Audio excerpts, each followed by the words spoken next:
Welcome to the Run for God Run Club, where you will find God in a runner's space.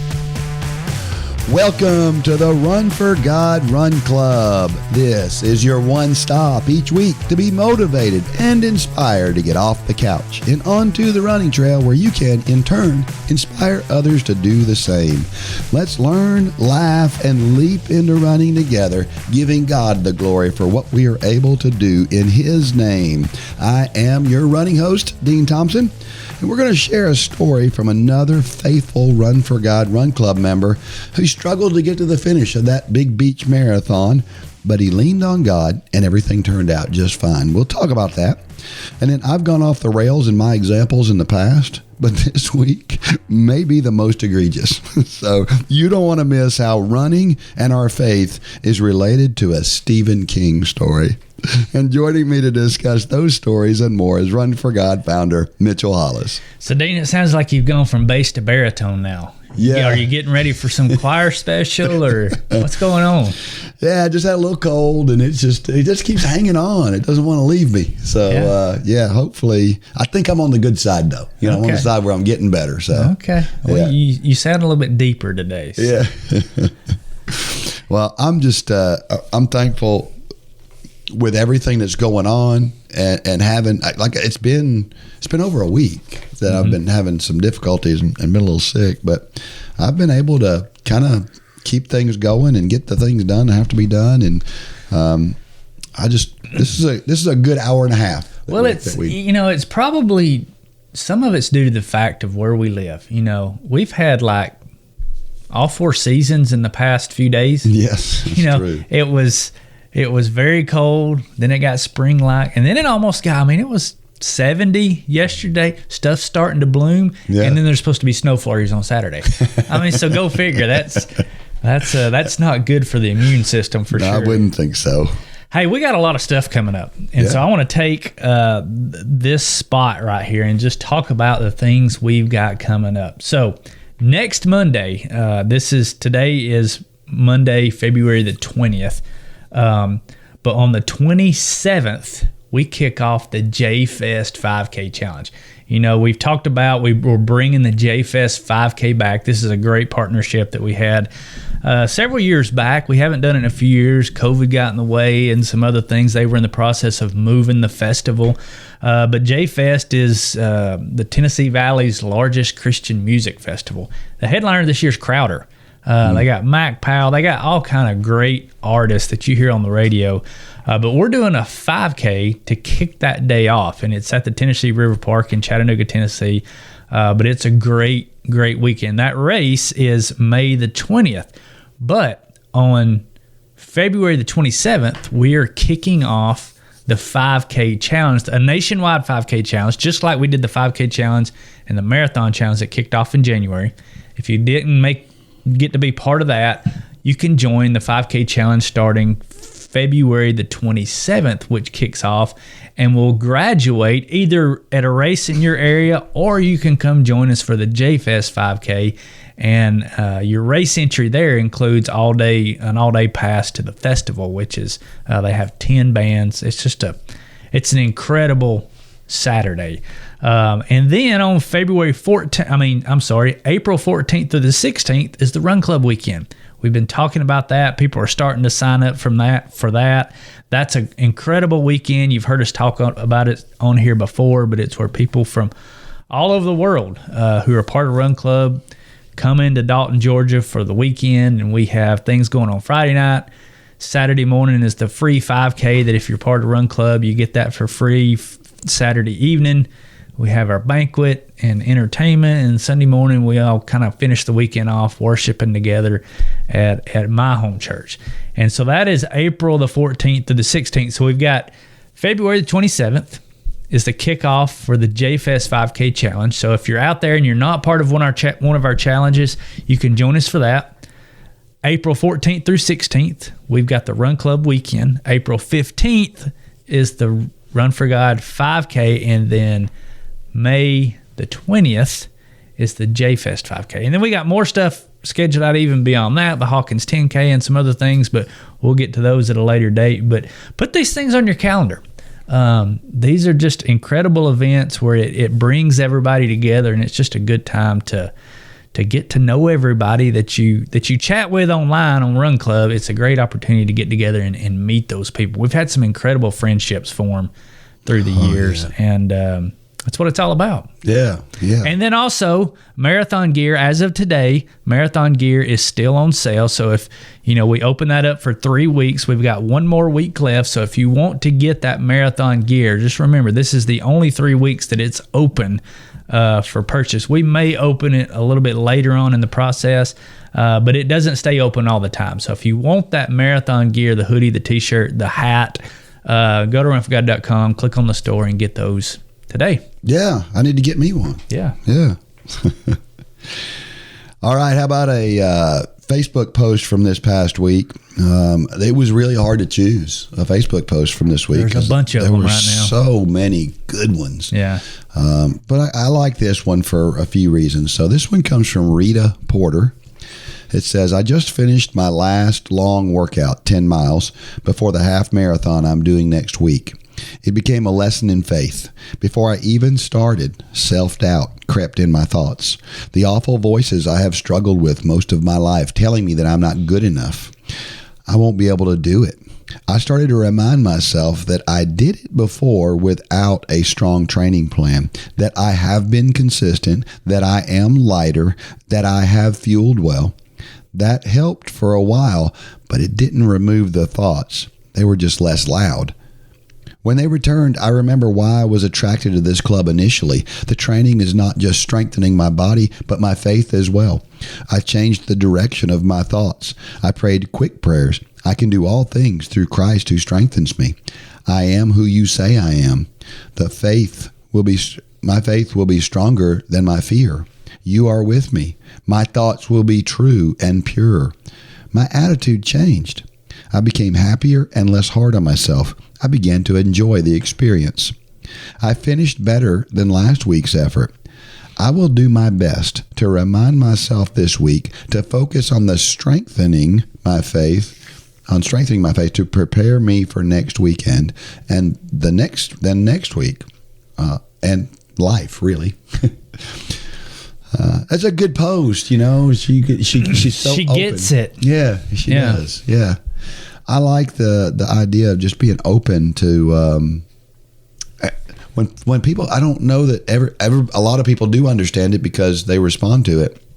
But for every person that responds to this post that says, "Man, I needed to hear this," there's 3 more in the background who don't respond but needed to hear it. Right. And so this is cool. I like she made the statement in here, I am who you say I am. We just, I've talked about I run the sound at my church, and our praise team and choir just did a song recently. I don't know if you've ever heard this song. I had never heard it, and I'm like addicted to it now. And I can't even remember the name. There's a new name written in glory, and it's mine. I think it's the name of the song. But the kind of the chorus line is, I am who I am because the I am tells me who I am. That's a really cool. That is cool. I love this song. So if you've never heard the song, go out there and look it up. Yeah. Just type that. I am who I am because the I am tells me who I am. Yeah. Incredible choir. I don't know why I brought that up, but it's a cool choir song, and she mentioned I am who you say I am. But go look that up. That's cool. One of the other things that posting things like this does is it helps hold us accountable. Sure. Too. There's somebody, Jeffrey and Joanne Brucker. Now I don't know if it's Jeffrey or Joanne who's the one posting in this case, but they actually said, I'm posting this to hold me accountable. Sure. And I like that. That's a great idea. Well, there's a lot of psychology there. I mean, it's when you say something, your ears hear it. Yeah. And it reinforces what you're saying. And when you write something, your eyes read it, and it reinforces what you're thinking. Yeah. We've talked about on here, the devil wants nothing more than to keep us quiet. And it's because of this psychology. Yeah. It's why we say put it up on your mirror so you read it, because it almost works as the same as somebody else telling you that. When you read something that you've written or you hear something that you're saying, it works in the same way as you hearing it from somebody else. It reinforces the thought that you're having, and it gives you the confidence. Yeah. Yeah. Well, I recently had the Thursday night session. We talked about how you can use things for good and for bad. Mm-hmm. And this, social media is one of those things that can be really bad, right? Mm-hmm. And we talk about that and we hear that. It's in the news, and sometimes we talk bad about social media because of it. But then there's all this good stuff too.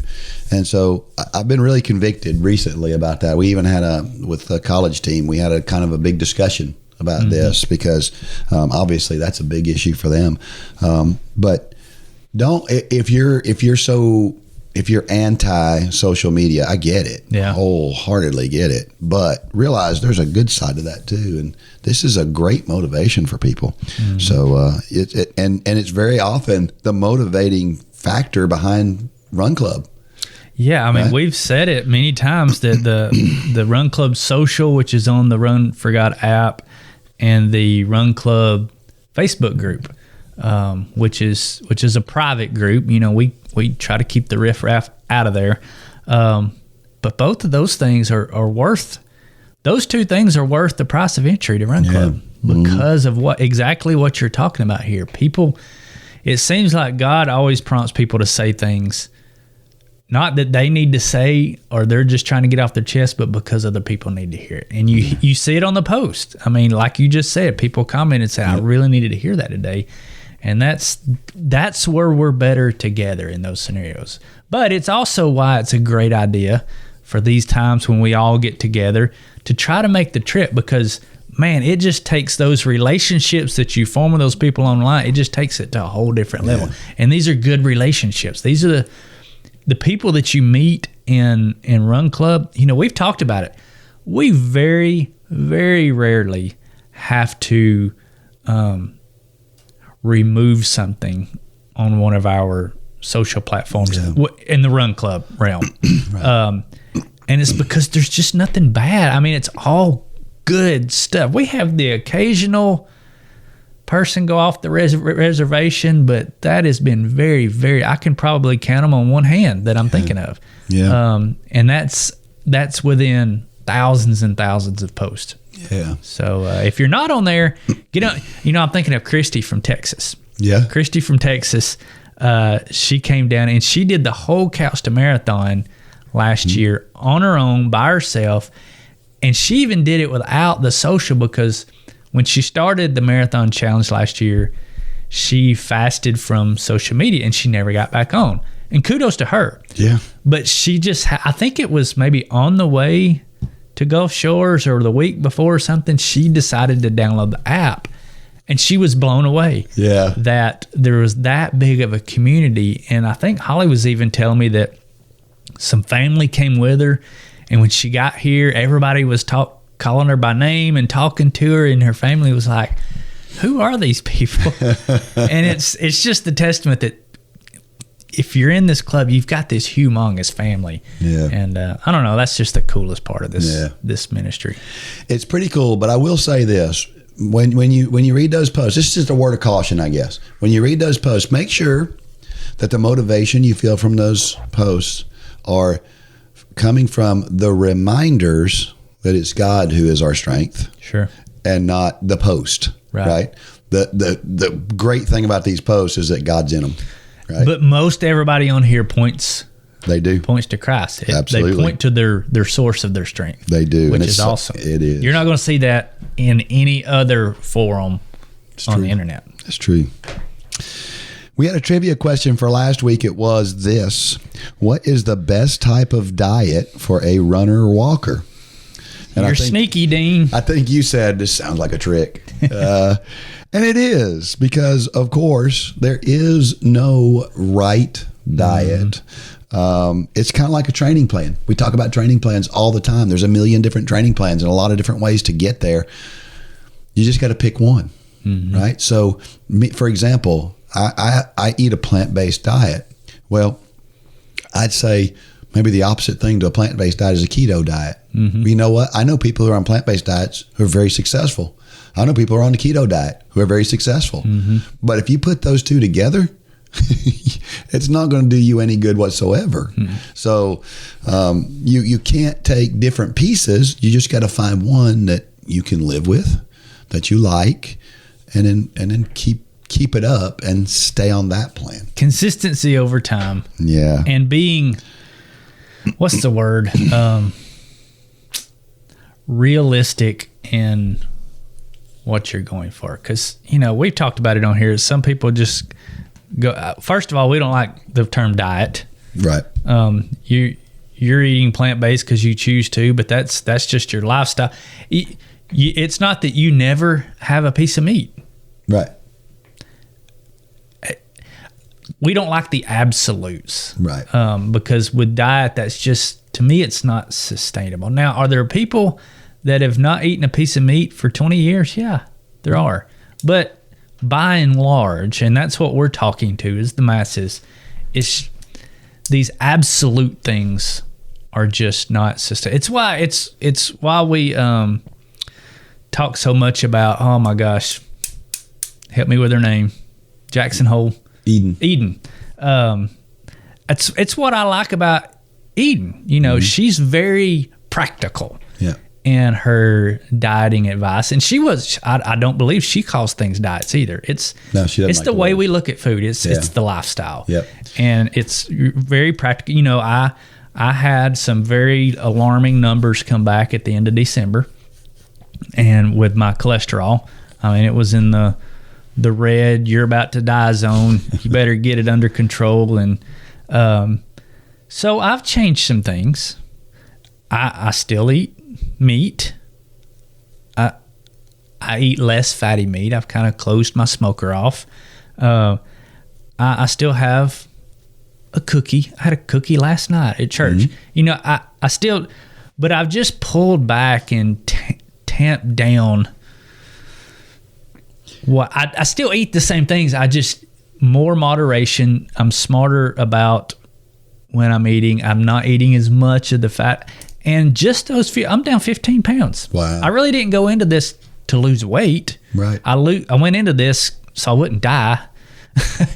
But so if you're out there and your goal is to lose weight, don't take these draconian steps that are not sustainable.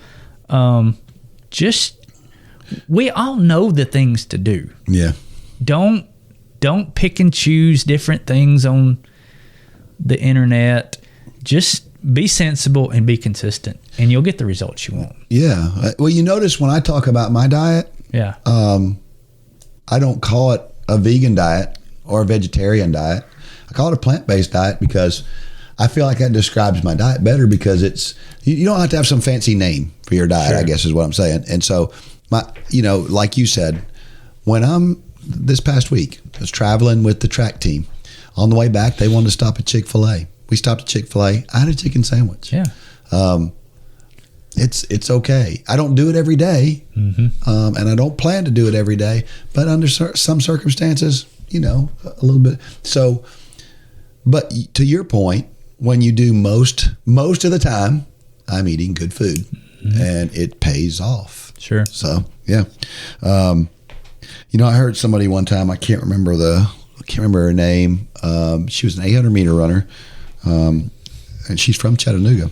But she said this one time on Twitter. She said something like, there are two rules to getting healthy. One, move your body in some type of exercise every day. And two, don't eat much that comes from boxes or bags. There you go. Pretty simple. It is. If you just followed that advice, you'd get healthier. Yeah, and if you plop down on the couch with a tub of sour cream dip and a bag of Ruffles, nobody needs to tell you that that's not a good choice. Yeah.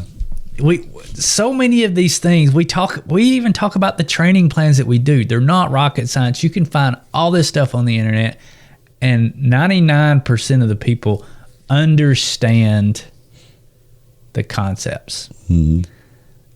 The magic pill is the accountability and surrounding yourself with a community of people that will help you get there. And that's what Run Club does. That's why it's so successful is because of that principle alone. Yep. Another good pointer for eating healthier. I heard this one time, and I love this pointer as well. shop the edges of the store. Mm-hmm. Yeah. And don't shop as much in the aisles, because what you find is, if think about it, you got all your vegetables, all your fresh food is around the edges of the store in most stores. And so that's another good way to think about. If all you did was just spend more time on the outside edges of that store putting stuff in your cart, you'd probably be better off. Sure. So, I don't know. You got to find what works for you. Try some new things. If somebody had told me 10 years ago that I was going to be on a plant-based diet, I would have said, no, there's no way. There is no way. I'm the guy. Crystals and Diet Cokes, all I ever need. I used to eat crystals 4 or 5 times a week some weeks. Yeah. And, I just decided to try something. This is where this came from. We had John Spider Sillery on our podcast. That's podcast 12 and 13 and 14, I think it was, if you want to go back and listen to it. And he just made it sound like this is worth trying. And so I said, I'm going to do it for 30 days. And I did it for 30 days, and I've been doing it for 3 years now. Did you know that there's somebody else who listened to that episode and they're still not eating meat today? Yes. There's several. George Williams. I didn't realize George him and his wife. Yeah, we went to dinner with them. They were on their way back to Pennsylvania, and he said that he just doesn't eat meat anymore. And I asked him why. He said because of the Spider podcast. I was like, oh, okay. Ryan Shrum. Yeah, Ryan Shrum's done it too. Wow. I mean, there's a bunch of folks that they've made this change, and it's pretty cool. I mean, from Spider's standpoint, it's a pretty neat little thing he did there. Come on, and anyway. You need to tell him some of the people that I've told him he's had an impact, and of course that's his whole goal, is he just wants to try to help people get. Well, I've cut back on it. I don't think I could go no meat. I do love, but I've went more to lean chicken and salmon. I love salmon, and I'm saving the ribs and brisket for special occasions now. And Spider would say, that's good. Yeah. That's better. Sure. Just better is good. Yeah. And and that's what I like about him. And Eden. Eden talks about our relationship with food. Mm-hmm. If you want, again, the podcast episodes with Spider are numbers 13 and 14. And then we had Eden on here twice. We had her on episode 34 and episode 122. So if you want to go back and you want to listen to some stuff about diets and some good practical advice, you can go back and listen to those two things, and maybe that'll help. Sure. Also, I've seen some emails recently from Eden where she's looking for some folks to kind of coach one-on-one. Now, there's an additional cost to get into something like that, but if you're really serious about it and you really want some help, I like the way she talks about food. And she's practical. She's very practical. There's no smoke and mirrors. There's really no excuse not to be healthier in our food choices these days. I know that a lot of people look in and they say it's too expensive and it's too hard. I don't have time. Have you looked at the price of meat these days? Yeah, it's true. It's true, right? Yeah. That's our grocery budget has gone down. Yeah. As a result of us making some of these changes. I bet. Yeah. A brisket nowadays is $60. Yeah. So I think that's just one of those things that people say as an excuse not to do it. Yeah. I may get some blowback from that statement, but I think that's true. You can eat healthy just as cheaper than you can not healthy. Yeah. You can. That's right. Now, you may have to do a little cooking. You may have to do a little prepping, but it can be done. It can be, for sure. All right. Well, we're still high on this completion of last year's Couch to Marathon plan, right? Where we had all these great stories that culminated in Gulf Shores, Alabama. But you know what else is happening right now? We're starting to get to that point where the people in the 5K challenge, it's starting to get harder, and they've been doing it. It was really exciting at first, and then that excitement starts to fade, and it begins to get hard. And if that's you, what do we say to those people? Go. Number one, you should expect it. Yeah. This isn't easy. We know that. We've never said it's going to be easy, but it's worth it. But go on Run Club Social, go on the Facebook group, and air that out. Because just like we talked about, there is thousands of people now who will rally around you and really help you. Now, at the end of the day, it's up to you. So we're not going to sugarcoat anything. It falls on you to make it happen, but it makes it so much easier when you put people around you. Because I'm sure for some of those people, there's people around them locally who are just waiting on them to fail. We're not that group. We're the group that's going to be really rallying around you. So listen to more of that and less of what's around you at home. Just prove them wrong by your actions. Great advice. And go look at I was looking at the Big Beach Marathon photos yesterday. Man, that'd give you a shot in the arm just looking at the photos of you can really see the diversity of our group by looking at those race photos. I didn't even tell you this, or did I tell you this? Sage Ralston, who's one of our board of directors members, he texted me. It was a few days after the Big Beach Marathon. He said, "Hey, did we have a race, a Run for God race that I didn't know about?" I said, "No." He said, "Well, my niece and nephew," I think it was his niece and nephew, said that they ran a Run for God race down in Gulf Shores, Alabama this weekend, a marathon." I'm like, "No, that wasn't our race." But boy, did we make a statement there. Yeah. I mean, so much so that Sage's relatives thought that this was a Run for God race, which is, there's no higher honor. I mean, than that. It really, it's a testament to everybody who was there. I mean, just Christ was, when you look at the pictures, it's like every other person coming through, it seemed like in the pictures, was a Run for God shirt. Yeah. And so that was pretty cool to hear. It changed the whole spirit of the race. It did, yeah. That's pretty awesome. At Run for God, we care about more than just your exercise. We care about your relationship with God, and we believe that the music you listen to while you run can help you build your relationship with God. That's why we partner with J Radio. J Radio offers a variety of positive and Christian playlists to listen to while you run. You can find a playlist that I put together on the Run for God station on J Radio.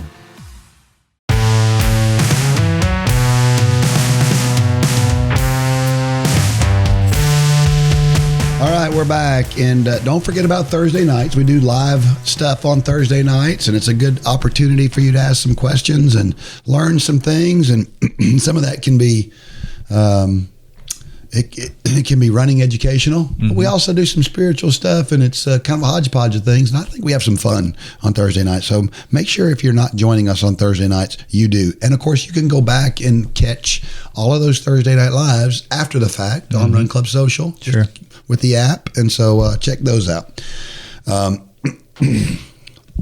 don't forget, we still need more stories. So if you haven't submitted your story, and there's plenty of stories got told at Big Beach. That's right. That's right. And there's plenty of stories being told right now with the 5K challenge. That's right. You don't have to wait to the end. You could probably have 5 stories during the period of going from the couch to the marathon or more. That's true. If you're me, you probably have one a week. Because there's always stories. There's always things that God's showing you through these processes. So don't wait to the end. Yep. If you're in the middle of the 5K challenge right now and you're struggling and God's showing you something, pin it. Write it down and send it to us. We will be happy to air it out right here on this podcast. Amen. So we've already mentioned and established that I've been sick for the past week or so. And how do you think we should go about our running or walking when we're sick? Be sensible. Yeah. If it's calling for 4 by 1 mile and you're just feeling like garbage, don't do 4 by 1 mile. Yeah. Do 4 miles easy. Yeah. There's nothing wrong with that. You're not messing anything up. You're not ruining it. You shouldn't just throw in the towel. It's life. Yeah. And life is going to happen. And so there's no sense in torturing yourself when you're already being tortured anyway by whatever you're sick with. Yeah. that's my answer. Well, and I thought it would be good to bring this up now because I'm in the middle of it. Sure. Right. And so what have I done for the last week? Well, I've had 2 runs that were kind of normal runs at a reasonable, normal pace that I normally run. And all my other runs have either been shorter and or much slower. I've turned my watch off several times because it's like I don't even want to measure up because I know how I am. You know, I want to go, oh, that's not fast enough. I need to go a little faster. And I don't want that. So I'm just taking it really, really easy, but I'm still getting out there and running because I'm not deathly sick, but I don't feel like it. Well, and I don't know the science here. I'm not a doctor. I've never claimed to be a doctor, but it makes sense to me. Your body's already working overtime trying to fix whatever is going on with your sickness. So to me, to go out there and run 4x1 miles at interval pace and damaging your body in a way that is good for running, to me, that is in some way taking resources away from your body, healing you from the sickness. Now, somebody might email me and say, that is completely wrong, Mitchell. But to me, that in my simple mind, that makes sense. That give your body time to heal, and you'll be better in the long run for it. Yeah. And, if you can go for a short run, do. If you don't. When I had COVID, I didn't miss a run, but there were a couple of days that were a bit But you didn't go out and do 4x1 mile either. That's exactly right. Yeah. No tempo runs. No, didn't do anything. Can you tell I did 4x1 mile last week and I'm still not over it? And I'll tell you what my experience was with COVID was I saw that we had some athletes that had COVID and a couple of them struggled with it pretty seriously. I felt like the ones that just kind of had the better attitude and just moved through it and didn't make a big deal out of it seemed to have better outcomes than the ones that did seem to make a big deal out of it. So I don't know, just a thought. But the bottom line is if you're sick, you just have to use your best judgment, just like you said. If don't use the fact I got sniffles to not run. Right. But by the same token, don't go out there and feel like, oh my gosh, I've got to check that workout off and I have the flu. You know, that's just, again, practical. Right. Yep. All right. Well, we have a story this week from a guy that everybody in Run Club knows. And he struggled kind of figuring out the end of a marathon. He's run a few of them and he's had a struggle in each one. And so he kind of shares his struggle in this week's story. This comes from Russell Orevec. And it's titled, "The Way God Helped Me to Get Through This Year and to the End." So here we go. Today started out well as I began the Big Beach Marathon this morning. I found the 5-hour pacer and settled in with her until about mile marker 15. That's when I started to experience some issues, much like I did at the Disney and Panama City Beach marathons. My neck hurt to the point that I was about to call it quits. So I tried to apply some pressure to my neck and held it for a couple of minutes, alternating hands, and it started to feel better. It was not enough better to where I could start running, so I kept walking, picking up my pace each time I put additional pressure on my neck. From mile marker 17 to 22, I talked to God and asked Him to be with me and give me the boost I needed to begin running again. So, just after passing mile 22, I came up on some Run for God people on the course. I can't remember their names, but God put them there for a reason. They were an answer to that prayer. They gave me a banana, and shortly after I ate it, I felt good enough to run again. I ran until I got to mile 24 and a half and had to go back to the walk for a bit. As soon as I started running again, I hit the climb to the bridge and ran all the way up to the top, across the bridge and down the other side until I reached mile 25. I walked just a short distance to get my breath back from running the bridge and then finished out strong. I want to thank my Lord and Savior for helping me get through the race. God knew right where to put someone to help me at the right time. I also want to thank the ladies from Run for God for being there. I don't think I would have been able to do what I did without them there. Thank you all, and God bless. That was my third marathon, and yes, I will talk to my doctor about my neck to find out why it only hurts like that when I'm doing a marathon.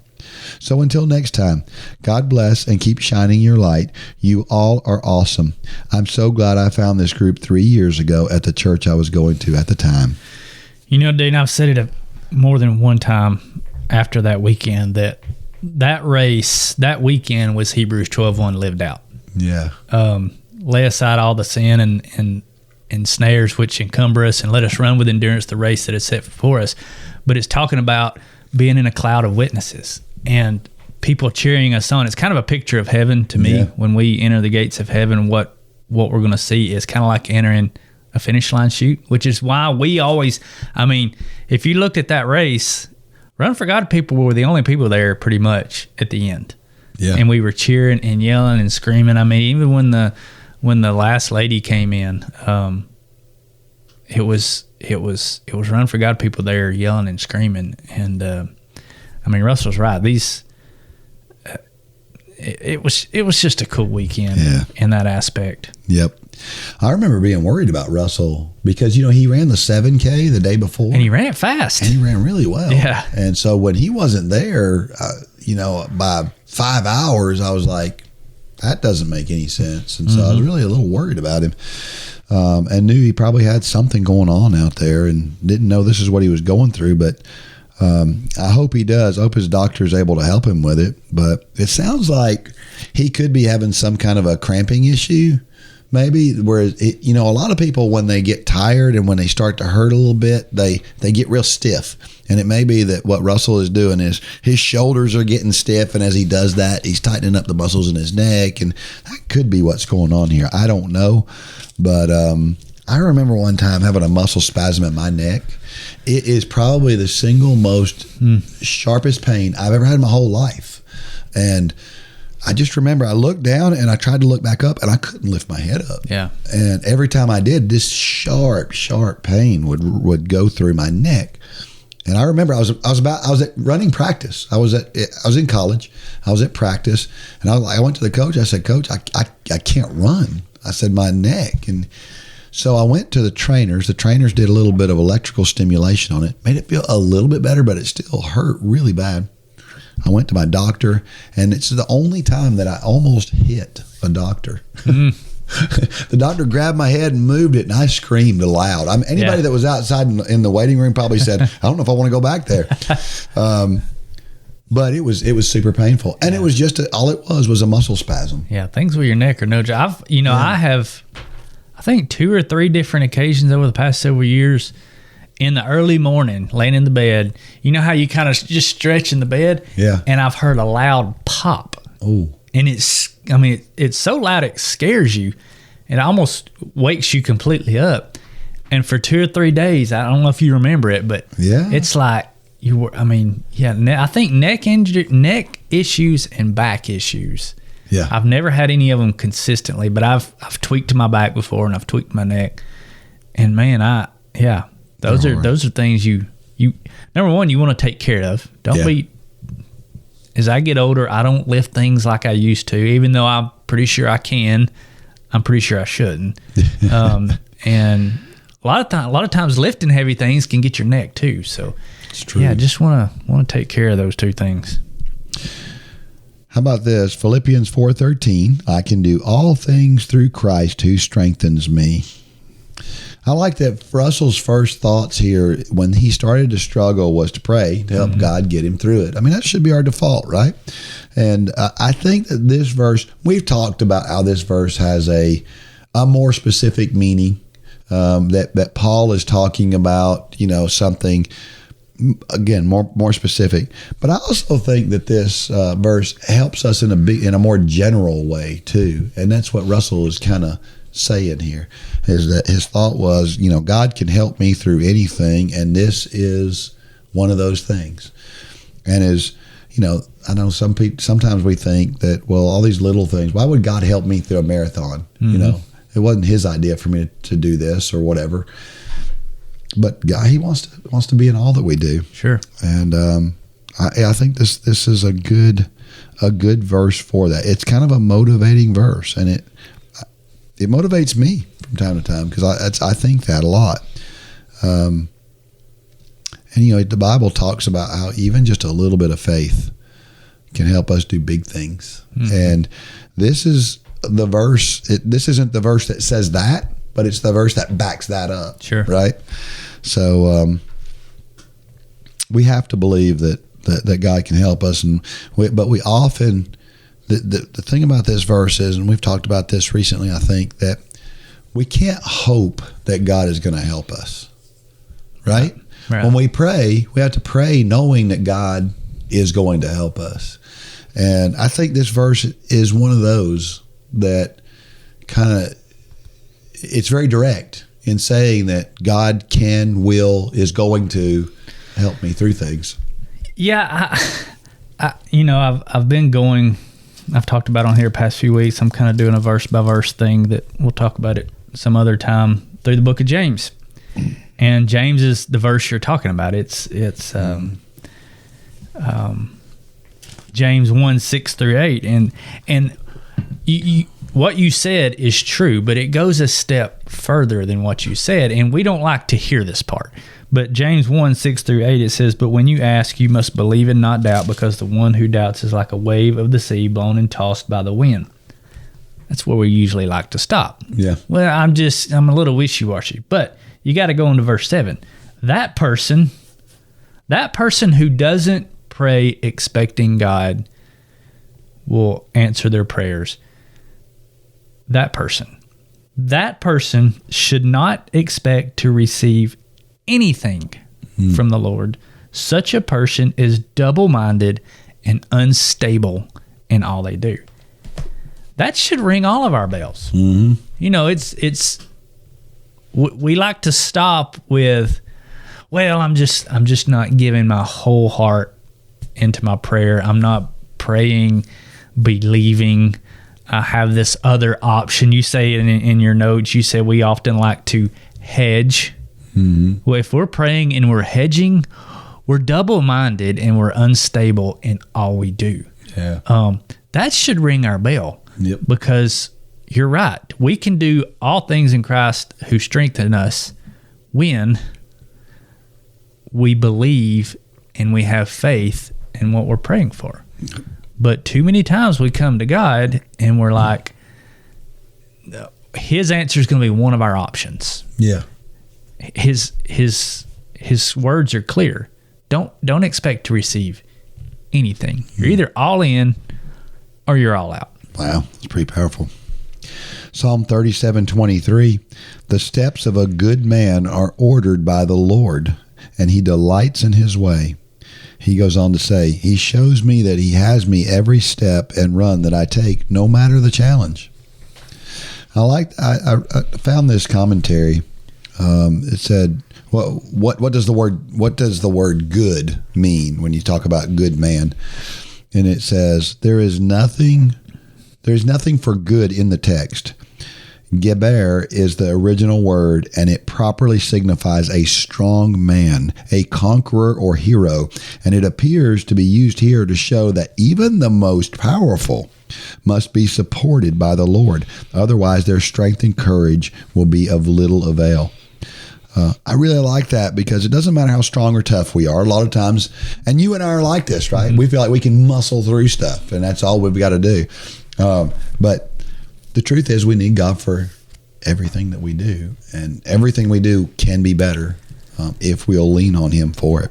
So I got hung up here, like I do sometimes when I'm going through these podcasts in the morning. And let me get my other Bible out here. But I just start, you know how we both like to read what's before and what's after this. And what I started to realize, and I've known this, but this, to me, this chapter really illustrates this. And it kind of goes back up to what we were talking about in James 1:6-8. Either you're in or you're out. Mm-hmm. God doesn't play with words. God doesn't have degrees of followers. Mm-hmm. You're either a follower or you're not. And I got to reading through Psalms 37. Listen at me, I'm putting the S on things. My mom will be proud. Psalm 37. I got to reading through Psalm 37. And what really jumped out to me this morning is you're either good or you're evil. Mm. God's word is very clear here. We like to think of good and great. We like to think of the gray area. We're not as bad as that person, but and this is going to kind of go into some of your notes on down below with what's happening in our culture today. But I just want to kind of walk through Psalm 37. I'm not going to read it, but I'm just going to skim it. Because Psalm 37 to me is highlighting you're either good or you're evil. There is no middle ground. So do not fret because of evildoers. Don't be envious of evildoers working in iniquity. I mean, how many times our culture today is, I want what they have. They're rich. They're whatever. For they shall soon be cut down like grass and wither as the green herb. Trust in the Lord and do good. There's that word again, good. Dwell in the land and feed on his faithfulness. Commit your way to the Lord. Trust in him, and he will bring it to pass. Rest in the Lord. Be patient for him. Do not fret.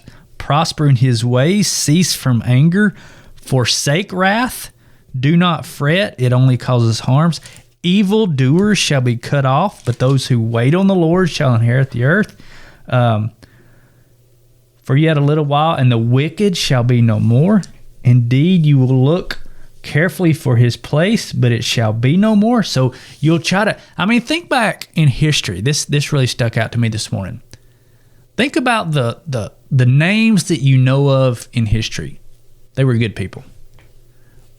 Very rarely do we remember the evil people. Some of them. The really bad ones. Stalin, Hitler, all those. But for the most part, those people just pass away and we forget about them. The wicked plot against the just. To your point on down that we're about to talk about, they gnash their teeth, but the Lord laughs at them. They slay those who are of upright conduct. Boy, that's prevalent in our culture today. A little that the righteous man has is better than the riches of the wicked. We need to hear that. Our kids need to hear that. We want to be rich. We want to be like all those people we see on TV. The Lord knows the days of the upright, and they will, and their inheritance shall be forever. The wicked borrows and does not repay, but the righteous shows mercy and gives. The steps of a good man are ordered by the Lord, and he delights in his way. Depart from evil and do good. Good, evil. For the Lord loves justice. That should encourage us and scare us at the same time. He does not forsake his saints. They are preserved forever, but the wicked will be cut off. The righteous shall inherit the land. The wicked watches the righteous and seeks to slay him. The devil roams around like a roaring lion. That's truth. The Lord will not leave him in his hand, nor condemn him when he is judged. Wait on the Lord and keep his ways. He shall exalt you to inherit the land. When the wicked are cut off, you shall see it. That's interesting. When the wicked are cut off, we're going to see it. Wow. That's powerful. I have seen the wicked in great power and spreading himself like a native green tree. Kind of hits on today's pop culture. They seem to be in great power. Yet he will pass away, and behold, he will be no more. Indeed, I sought him, but I could not find him. Can't find those people. Mark the blameless man and observe the upright, for the future of that man is peace. What is everybody looking for nowadays? That's right. Everybody's looking for peace, but your transgressors shall be destroyed. The future of the wicked shall be cut off, but the salvation of the righteous is from the Lord. He is their strength in time of trouble. He shall deliver them from the wicked and save them because they trust him. I don't know, Dean. I just, in trying to go one verse back and one verse forward, I wound up going through the whole chapter, and it really stuck out to me that we try to put degrees on goodness, and we try to put degrees on wickedness. This really convicted me. I've mentioned on here, it's hard to find a TV show to watch nowadays. And so you find one that's not as bad as that one you watched yesterday, and you think, oh, well, this is okay. It's not. If it's got things that God would not approve of, that's us trying to put degrees on that evil. Yeah. It's either good or it's evil. Period. And we're either in or we're out. And God doesn't play games here, but I like to try to play these games. But Psalms 37 is a very stark warning.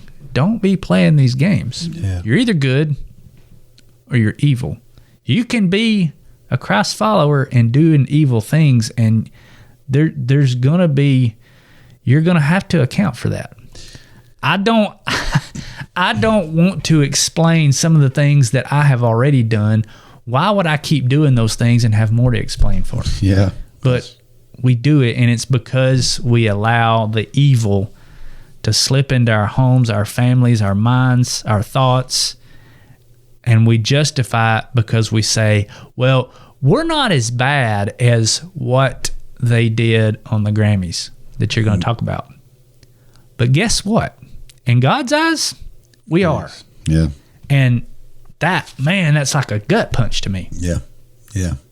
Yeah. And if you watch the Grammys, or have heard, a lot of people have heard about it and didn't watch it, but that's how I found out about it. But the performance on there was, it was literally satanic. It was and celebrated and standing ovations, and just it's incredible. And when you say literally satanic, the people had horns and red and tails, and it was Satan dancing. Which is, somebody pointed out, not an actual picture of Satan, because that's not the way Satan operates. But that's too obvious. But their intention was to celebrate that. Sure. And our culture is getting so bold. And here's the question that I have for everybody as you think about this, and you may be like, well, I'm not supporting that, right? I didn't watch that. I didn't cheer for that. I don't buy that person's music, whatever. We make those excuses, right? But here's what I want to ask. How did we get there? Mm-hmm. You would never have seen that 20 years ago, but you do today. How did we get there? Well, how we got there was by letting little things creep in and then normalizing. Insignificant. That's right. In air quotes. That's right. Thanks. And we normalize that little transgression, and then it gets to be a little bit bigger next time, and it's a little bit bigger next time.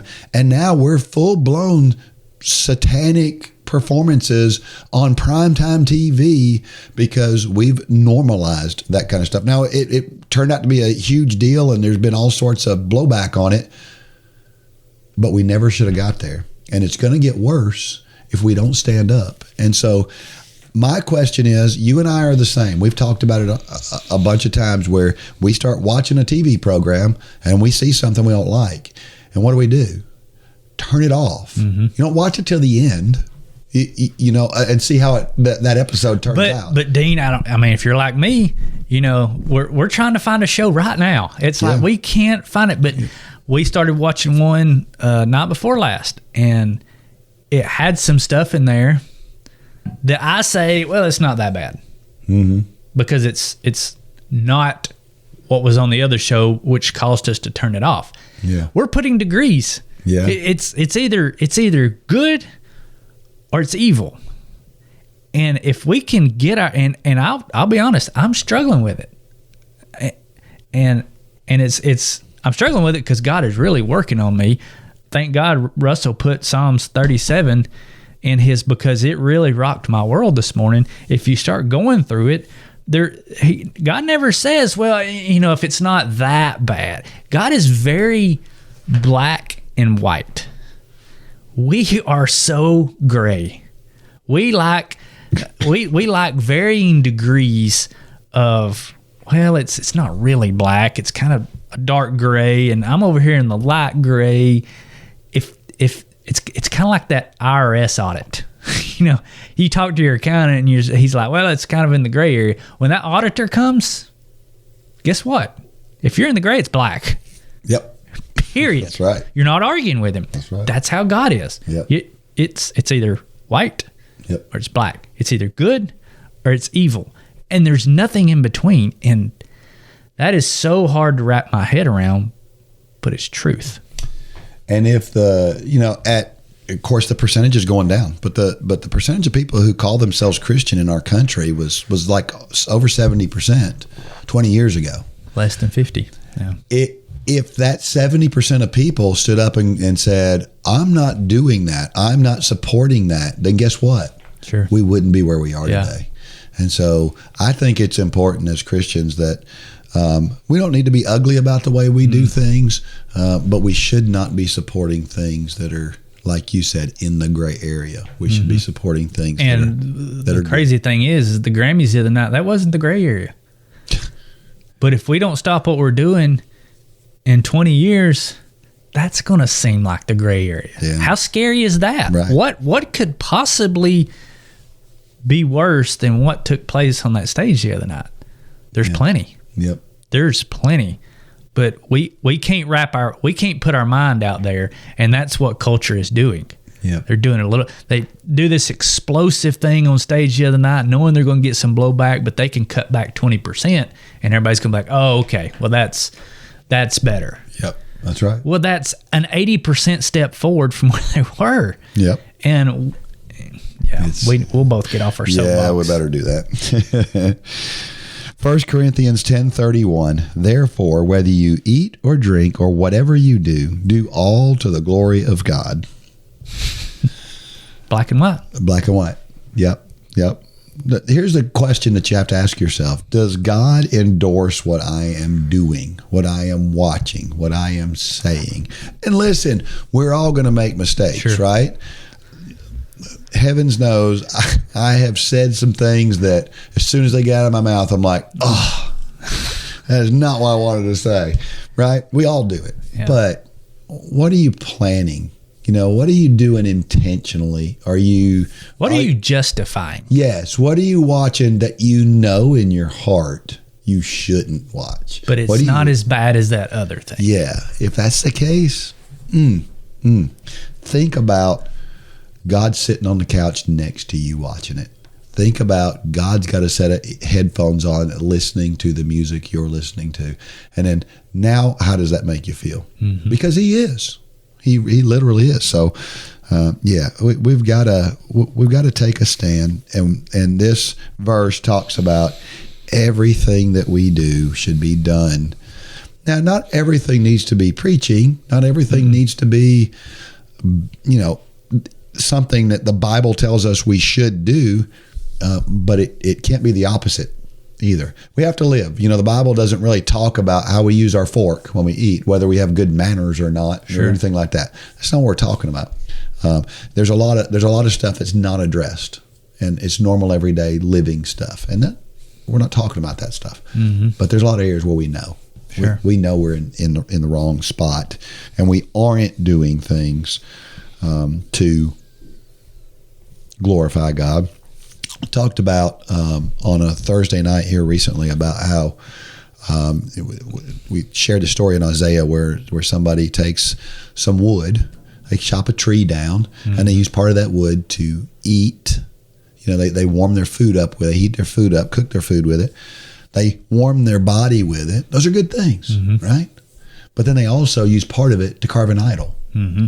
And that's what we do a lot of times, is we take the stuff that can be used for good, but we just do this little thing over here. We justify it. 2/3 of that wood was used for good.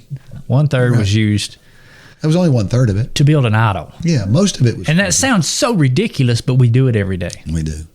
In a lot of different ways. Mm-hmm. And we could go through a lot of those ways. We're not going to do that, but if you really think, you can figure those things out. So a lot of times we also, when you talk about whether you eat, drink, or whatever you do, I think what I read in this is we have to be purposeful about what we think and what we do.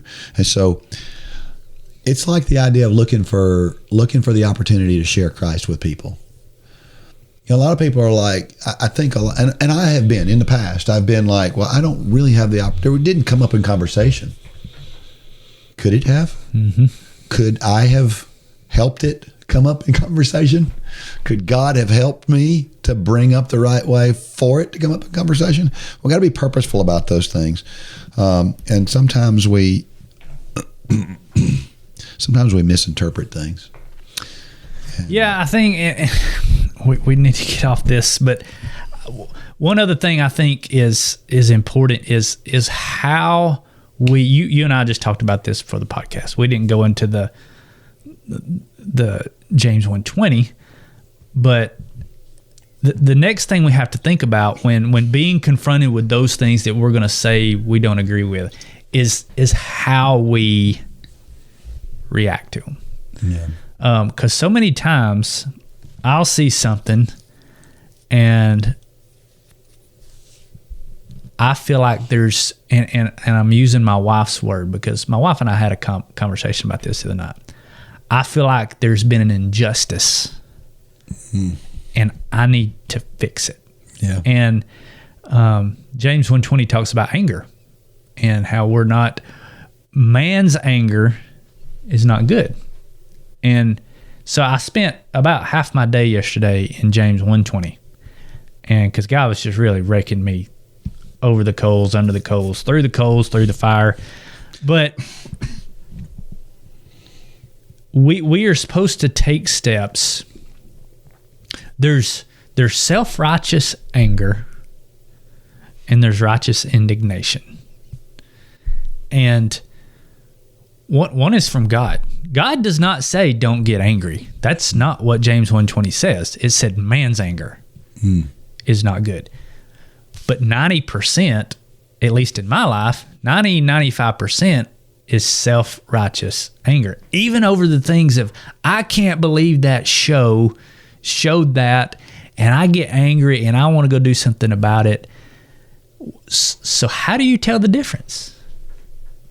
One is from God and one is from us. Yeah. And you start to get in those blurry areas because, God, I'm standing up for something that flies in the face of you.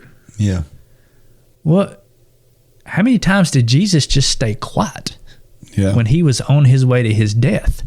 Yeah.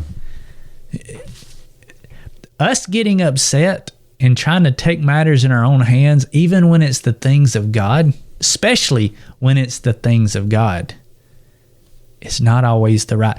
Going on social media and saying, I boycott everything, and sometimes that may be right. Many times it's not. Mm-hmm. Because you got to ask yourself, where's that coming from? Is it because I am offended?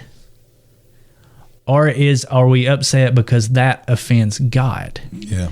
And it's easy to lie to yourself right there. Right. It's very easy to lie to yourself. And that only you and God can work that out, because God wants us in some cases to be angry about things, but how we respond to those often illuminates where that anger is coming from. Yeah. Is it self or is it God? And I don't know. That's where I've really parked yesterday and was really struggling with that, because there's things that we want to do so many times, but the key word there is we. Mm-hmm.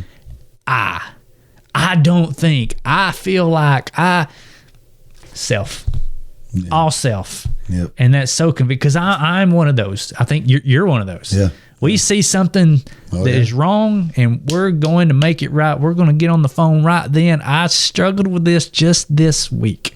I did too.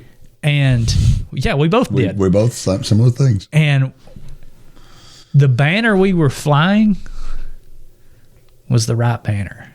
Right. But we had it on the wrong pole. We had it on Mitchell's pole and Dean's pole. Yeah. And it had nothing to do with God. Mm. And I don't know. Convicting. Thought we needed to talk about it. Good word. Good word. Here's a question. What is the best way to stay motivated? We have all the obvious things we talk about all the time. Posting it on your mirror. What are your goals? That keeps you motivated. Sure. Understanding why I'm doing what I'm doing. I want to lose weight. I want to be healthier. That's a good thing. Remembering the good things. the fact that I do feel better than I did a month ago before I started doing this. And don't dwell on the bad things. I think that hurts people more than anything else, is they just start dwelling on the bad feeling that they have or the negative feeling that they have. And that's just what I think. You know, there are some common sense things, you know, understanding that running or walking, if you're a walker, is good for me. And just do it. It's that simple. It's not. There's no rocket science to being motivated at all. It's just understanding what you're doing is good and do it. And I believe that motivation a lot of times comes from progress. And Dave Ramsey, you know how he talks about going through debts. He says you take all your debts, baby steps. Yes, through one of the baby steps. I can't remember which number it is. 2. But is it number 2? You take all your debts and you list them from smallest to largest. And then you pay off the smallest one first.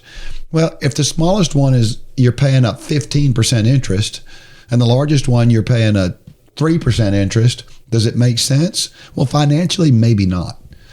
But mentally, understanding the victory that you get when you pay that first one off is a good mental boost, and it helps. And it's the same thing with our small running. wins. Yeah, it's the small wins, and that's what happens when for us to be motivated, we have a small win.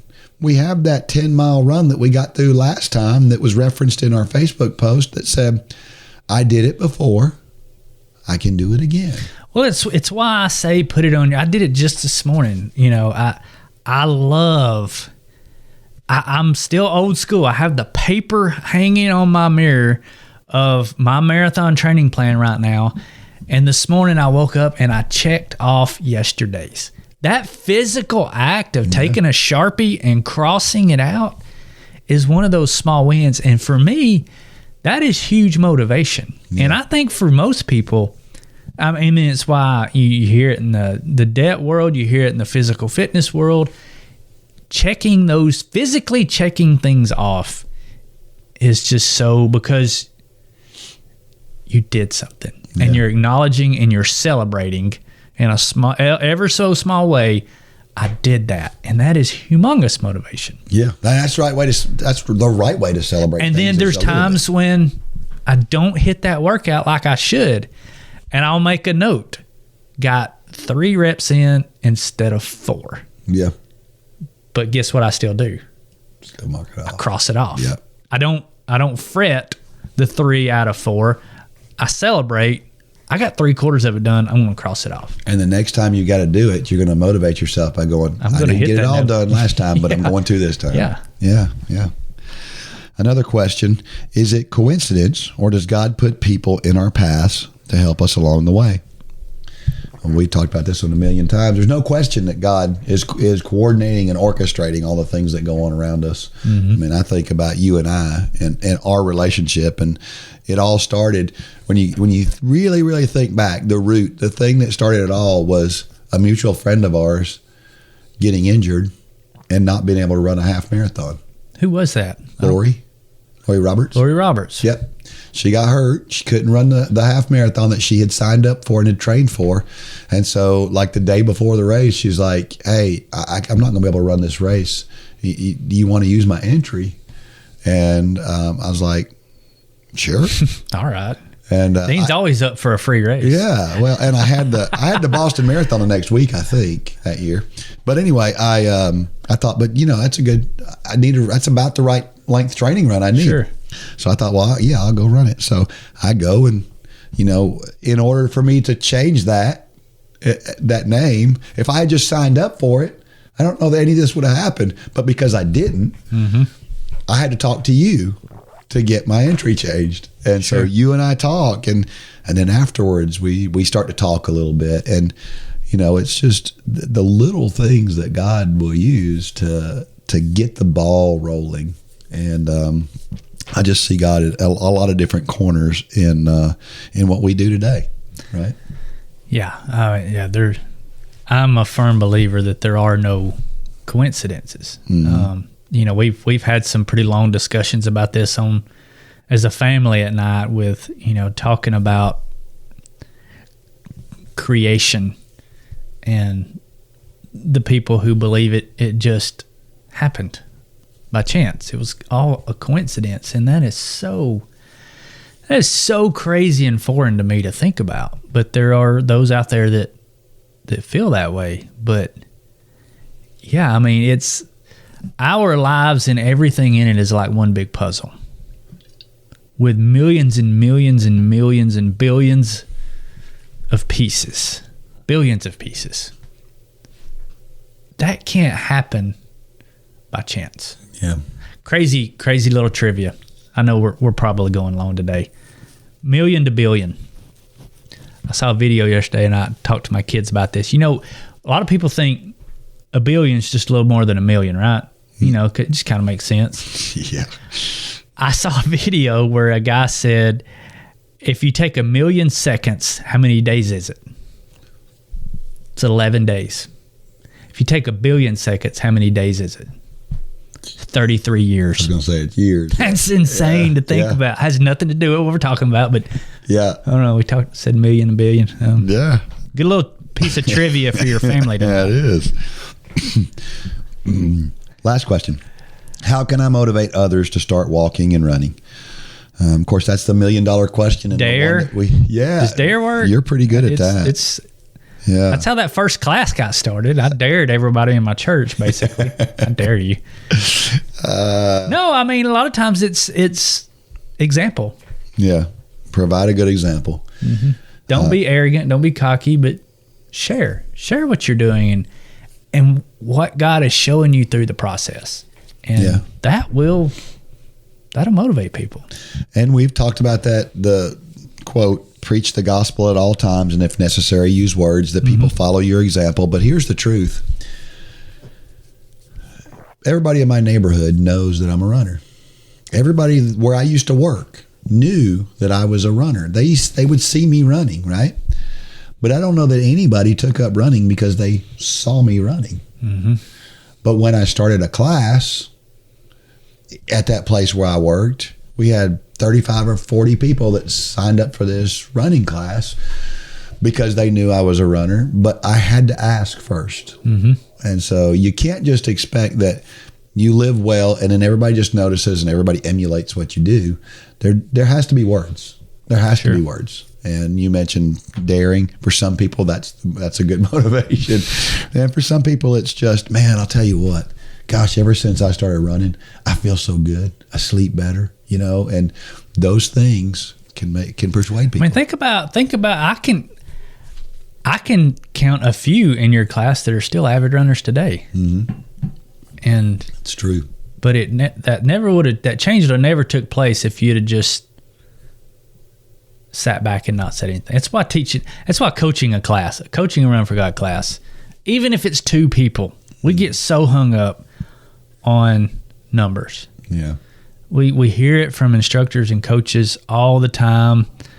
Well, we had one here a while back said, I need to take my class off the website. We only had 2 show up.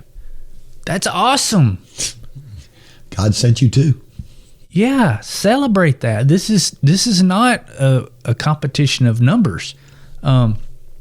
Unfortunately, that's where society has us. That's the test of success or failure on how many people you can get. Yep. Well, the very first Run for God class started with 14. And look what happened. Yeah. Who knows what's going to come out of those 2? That's right. Celebrate those 2 and pour into their lives and motivate them. And you could see big things from it. Absolutely. Do you struggle with motivation to exercise? Are you looking for something that will challenge you and inspire and motivate you? The Run for God Run Club is just what you need to get off the couch and on your way to a fitter, healthier you. Stop trying to get into better shape and do it with the help and inspiration of thousands of others who are going through the same challenges you face. Whether you are participating in the Couch to Marathon Challenge or any of our other challenges, or you're just looking for a daily pick-me-up to get active, join the Run for God Run Club today. You can join for as little as 27 cents a day. So what are you waiting for? Get started today at runforgod.com.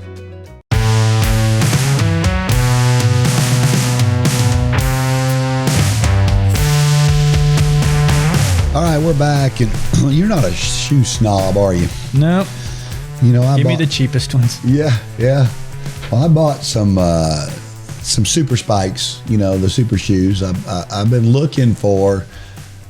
I hate to be this direct, but I've been looking for some super spikes that are something other than Nike, and it's been hard to figure out. Anyway, so I was at this USA Championships, and one of the guys that ran with us had a pair of Adidas super spikes, and he's like, yeah, "These are cool." And I looked at them, I thought, man, God, those look like they feel really good, and they were on sale. So I went and found them on sale, and I bought them, and I got them, and I'm gonna tell you what, those shoes. They're probably the most comfortable pair of shoes I've ever put on my feet. Slippers, any shoes at all. And they're spikes. Wow. Crazy, right? And anyway, I love them. And I just, I couldn't help myself but to buy them now. Of course, I haven't run in them yet. So this all may be premature. I could run in them and they could be awful when I run in them. But I don't know. But it makes me think about how spoiled we are these days. You know, our running shoes these days are so much more comfortable than they were. I remember when I started running, oh my gosh, running shoes were more comfortable than a pair of dress shoes, but they weren't anything like they are now. They're so plush, they feel so good. Clothing, same kind of thing. The materials today are so much nicer than they were back in the 80s when I started running. Back then, we thought a cotton shirt was about the best feeling thing you could have. Now we're like, cotton? I don't want to wear any cotton. You know, so it's and they say, I listened to a podcast the other day, and the woman was saying she buys all of her clothes from consignment shops because she believes that the clothing that was made in the 80s is so much better quality than it is today, and that it lasts longer. And I'm like, nah, give me comfort. Give me comfort. Yeah. Even if it doesn't last as long, give me comfort. Yeah. But it was an interesting thought. But yeah, so be thankful for the stuff that we have today. We're so much more comfortable today with the equipment and the clothing that we have. All right, it's a time for Dean's Thoughts. That's a time when I share something that I've written about the intersection between running and faith. So how do you use a Stephen King story to talk about running, walking, and spiritual matters? I have no idea, Dean. Well, I'm interested to hear this. I'm going to show you right now. This one's called Time Eaters. There was a story years ago from Stephen King called The Langoliers. I'm not sure if you ever learned the full truth about exactly what is happening in the book or the movie, but it appears that the characters in the story are being pursued by time, and time is represented by horrible creatures who devour all the things associated with the time that has already passed. Somehow, the group of people in the movie had time traveled into the past, and now the Langoliers were eating up everything from the past so that none of it is left. As crazy as that sounds, I think there's a lesson in it that we should all realize. When it comes to our running, the truth is that we can't go back in time. That can be good and bad. Fortunately, we've learned a lot over time and have the benefit of that knowledge today. Maybe we're faster today than we were a few years ago. That can be good. It can be good that time is passing. But it can also be frustrating. I would love to be able to run as fast as I could run when I was 20 years old. I would love to get back to a time when it didn't take me several days to get over a track workout. It would be great to get back to being leaner and fitter, but I can't, and neither can you. I guess what I'm trying to say is that the Langoliers are real. We really can't go back in time because it's gone. And the more we accept that, the better off we'll be. I've seen a lot of people who are caught up in wishing for the past, and frankly, it is not healthy. While it is important that we can look back and learn from our experiences, our eyes need to be set on what is ahead. So you don't have that 25-year-old body anymore? Well, don't waste your time wishing for the past, but focus on what you can do to be in the best shape today. The Israelites had a problem with looking back on time. Once they encountered difficulties in the wilderness, they wished they were back in Egypt as slaves. God had revealed so many incredible things to them, and they still had a hard time believing God would deliver them. It's easy for us to look back on them now and ask, what were they thinking? But we do the same thing. We wish for the past when God has amazing things planned for us in our future. The problem is that we know what happened in the past and we don't know what is going to happen in the future. We're irrational when we pine for the past, but I think we need to be irrational about our future. We need to believe that God has big things waiting for us in our future. I'm 57 years old, and I still have some great days of running. Even better, I've had the best days of my life from a spiritual standpoint. Sure, I can't run as fast as I once could, and it takes me forever to recover from running, but I have learned to set different goals. I think it's fun to try to find new ways to get excited about running. Overall, God has been so good to me. My running highs may not be as high as they once were, but God is bigger than ever. It seems like a good trade-off to me. The Langoliers are eating up the past, but that's okay because we don't need it. If you're living in the past, just stop. There is far too much to look forward to today and tomorrow. There may be things in your life that are much tougher to do than they were 20 years ago, but if we focus on God, He is the one part of our life that will continue to get better over time. The best is yet to come. Believe it and live it. That's a great story, Dean. You ever read The Langoliers? Never heard of it. Yeah, there was a movie about the Langoliers too. I think it was a TV series or really? Series or something. Yeah. It was strange. You never cease to amaze me how you tie these just off the wall things into running and then tie that into our spiritual lives. Good job. I appreciate it. I guess one thing I should have covered is that when we go forward, we have to do it in the right way too. That's the most important thing, is that our focus is on going forward on the path that God has for us. And we talk about this a lot. Yeah, I'm one of those that you do have to look at the past, but it's only so that you can learn from the past and how to get better. But too many times we fall into the trap of just what you said. We're living in the past, and that is not a good place to be. I'm not going to go into that. Anyway, we live in the past, and that's not healthy. We need to learn from the past, not live in the past. Yeah. Well, you and I were sharing before we started this podcast about a situation that I'd heard of where we had two men that just couldn't get together on an issue, and the problem is that they're stuck in the past, and they can't get past the past, and it's damaging their relationship now. And they have to get past that. And so many of us are so focused on the hurts of the past. I remember a lady that I used to work with who I never could get through to her because she was so hung up on the fact that her mother died at a younger age than most do from cancer. And she just was so mad at God that she just couldn't get past it. And it was so sad because I tried every angle I could to try to get her to see things differently. And maybe she sees things differently today. Maybe there were some seeds planted. I don't know. I haven't talked to her in years, but it's so sad to see people that are hurting from something that happened in the past, and it's affecting everything that they do today. Running is one of those things where, like I said, I've slowed down over the years. But I got to let it go. I can't get hung up on that, right? I mean, I can, but... Does no good. Yeah. I've got a friend of mine who, he's a little bit younger than I am, and he doesn't race anymore. And I think it's just because he's not as fast as he once was, and he's probably not going to win a race now. So he's just done running. And I don't know. All that joy that you had all those other times, you've just thrown it away because you can't get past the past. That's why I love the way that the Boston Marathon is set up with their qualifying times. There was a time, a specific race where I argue I was in the shape to qualify for Boston. We've talked about it on here, the Albany Marathon, and that wreck was that run was a train wreck. I didn't qualify.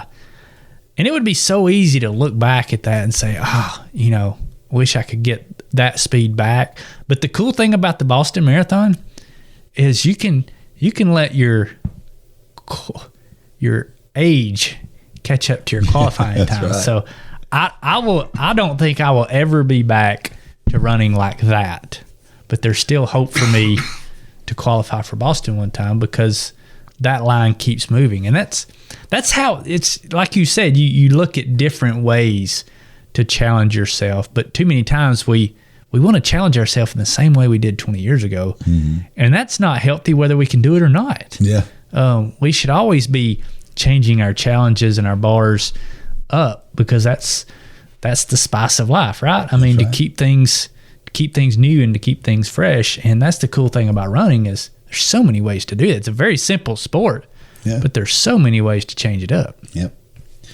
The truth is that time only works in one direction, and we can't go backwards, so we might as well be looking forwards. You know that moment when you're running and you settle into that perfect pace, and then the next song comes on? Don't let that happen again. With the new J Radio, you can trust us to make sure that the next song in your playlist will help you keep up that pace. Check out the Radioactive station on J Radio for all different genres of workout music, handpicked for you while you run. Start listening now at jradio.com.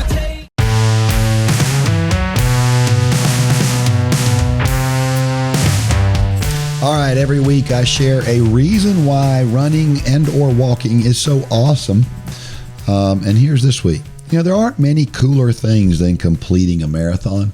I mean, it's just really cool to say, I'm a marathoner, right? Sure. And you can't do that unless you're a runner or walker. You got to get from the start to the finish, and you do that by running or walking. And we've seen a number of people do it that didn't think they could, and that's so cool. The look in people's eye when you call them a marathoner for the first time is just precious. Yeah. And so, hard things are a big deal, and a marathon is a hard thing. So it's worth it. I was reading about this Sophie Hall. This girl, she's 11 years old, and she's in Australia, and she recently ran a 4:28 1,500 meters. That equates to a 4:51 mile. She's 11. She ran 9:38 for 3,000, which is 10:20 basically for 2 miles. That's incredible. Wow. I mean, isn't that crazy? So what I thought I would bring up out of this, though, is that a lot of times we see young girls who run really fast, and they're the fastest they're ever going to be when they're 13, 14 years old, and they don't improve. Well, why is that? And you and I have seen it a number of times. What happens is girls and boys change completely differently. When boys, when they hit puberty, they get extra shot of testosterone. Their muscles get bigger and stronger. They get faster because their body is more capable. Girls, on the other hand, their bone structure changes. The angles of their femurs and their legs change, and their muscles have to relearn how to operate again. Sure. They have hormones that are not testosterone that hurt them in their development to some degree. And so if you have a daughter, or you know somebody who is a young girl who's frustrated with, I got to be really fast when I was 12 and I can't seem to get any faster, have patience and have some grace, because I've seen it happen a couple of ways. I've seen people who have they get so frustrated that they quit, or they press so hard that they hurt themselves. But the only thing you can do is keep doing the same thing you've been doing. Keep trying as hard as you can. And even though you may not improve, or you may even get slower, just do the best you can. And if you'll keep doing the best you can, eventually you'll get to the other side of that. Sometimes that time period is relatively short. For some girls, it's a year. It's a year in their life that they don't improve, or that they regress a little bit, then they come back strong and they're fine. For some, it's several years. it's funny you bring this up because Lane and I were just talking about this the other night. And I feel like Lane knows these things. I mean, we've talked about it enough around him. But he made the comment, he kind of follows the professional running, Diamond League, he still follows that pretty close. And he made a comment the other night, and I was like, duh. I mean, you've done this, but it's like a light bulb clicked. He said, it really does no good to be the fastest high school athlete in the country in the long run. And we've talked about this so many times that is almost a curse. We've seen it for sure. We've seen it firsthand. Yeah. National champion, not in the sport anymore. Yeah. But I think that goes back to it's just the consistency over time. Yeah, it does. So many times we see, especially young athletes, they hit this overwhelming success and they set that as the bar. And we all need to have big goals. There's nothing, especially at the professional level and the level of some of these people, like we're talking about Sophie here, she's on her way. But that doesn't need to, it needs to be a goal, but it doesn't need to be the bar necessarily, because so many times, I mean, we've seen it. They hit this highest of highs and they feel like they need to stay there. And the minute they come off of that, any at all, it destroys them. Yeah. And I think it destroys them more than just in their sporting life. Yeah, I agree. They let that become their identity. And that is where it gets really dangerous. This goes into a whole spiritual conversation, but we just got to be careful, especially with young people. If you're out there, I know we've got several run club members who have kids in cross country, and be careful not to let that become their identity, because when they have a hiccup, you have a hiccup in your identity, and that is very dangerous on so many levels. For sure. So if you're out there and you're listening to this and you know of a girl who is going through this and is frustrated, or a parent that has a girl who's going through this, I want to invite you to look up. She was a professional runner. Her name's Lauren Fleshman. She had a very successful professional career, but she sat down at one point and she wrote what she called a letter to her younger self. And it talks about, here's the things I would tell myself when I was younger if I knew then what I know now. It's very well done. And she wrote it for Mile Split in 2017. So if you'll Google Lauren Fleshman, letter to her younger self, you'll find it. And it's a little bit too long to read on here, but it's very well done, and it talks about all the things about how you have to give yourself grace as a young athlete, and there's going to be these times and things are different, and you're going to have these feelings that are not good, and you gotta let those things go. And it's really well done. So, maybe one of the next Dean's thoughts. Yeah, we could dig into that, because there's a lot to talk about in that letter. We don't have time on this podcast, but maybe the next Dean's thoughts. I think you're busy with something else next week, but maybe the week after that. Yeah. What do you think? Yeah, maybe so. There's a lot to talk about in that letter. I've read it. There is. Yeah, it is good. And the problem is that oftentimes people don't understand it. You never forget, I had one of my college athletes who has since graduated, who's a precious, precious young lady. When she was in high school, she went through this. And I talked with her coaches, and I heard her coach tell me, as a coach, she was just lazy. Yeah. And the truth was, she was struggling with something. And she became a great college athlete, way better than they ever thought she could be, because I understood the problem. So understand that the coaches sometimes, it's not that they don't, it's not that they're wanting to be. They're seeing education. Something. It's an education issue. Yeah. And so even gently sharing some of this stuff with them. It's why we put the whole, I wrote that blog on Iron with Lane, because had we not known Lane as well as we knew him back when was that? When was it? Sophomore, maybe? I don't even remember when that was. we would have thought the same thing. Well, Lane's just not working hard. Yeah. Well, we knew that wasn't Lane, but so many coaches, you don't know your athletes as well as you know your own child. So they jump to conclusions, and rightfully so. We're not throwing mud on the coaches.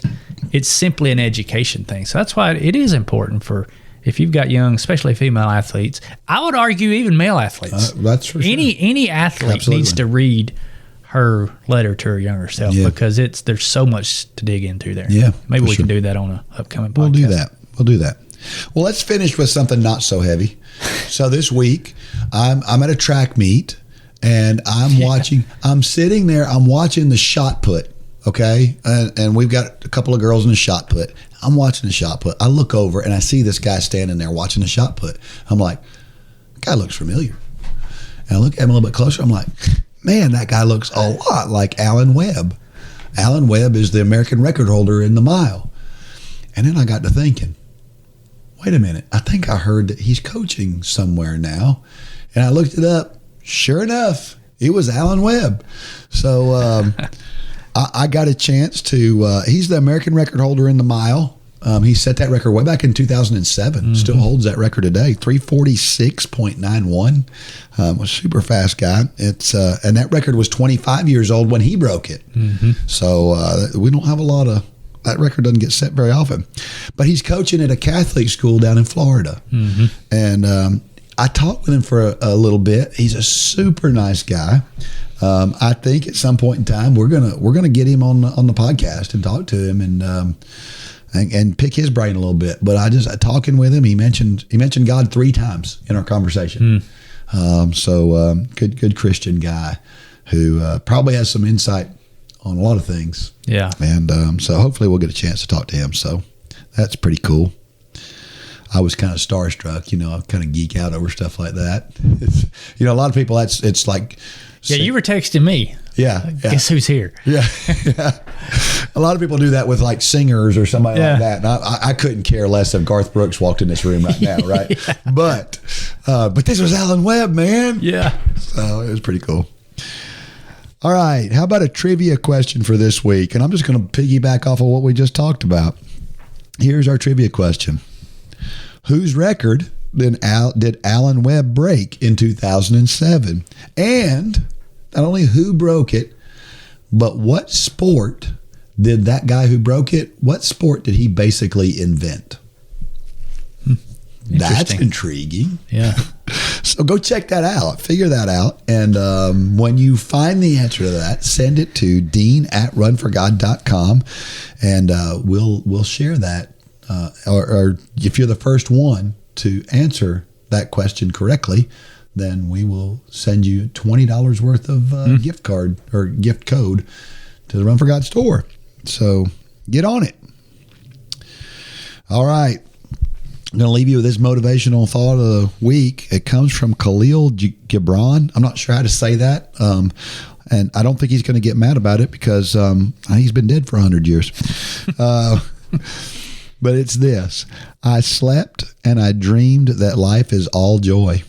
I woke and I saw that life is all service. I served and saw that service is joy. That's pretty cool. Isn't that cool? I just love that. I don't know why that one hit me like it did, but I think there's joy in helping people.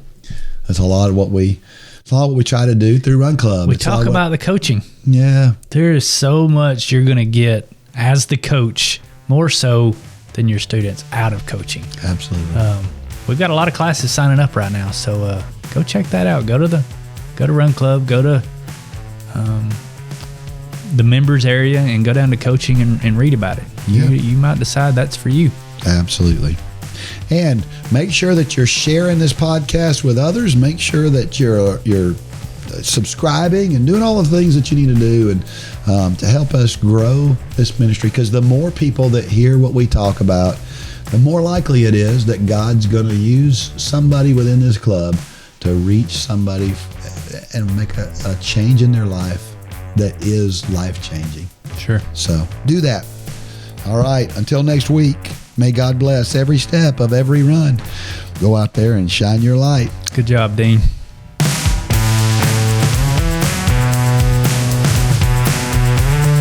For more information about the Run for God ministry, go to runforgod.com.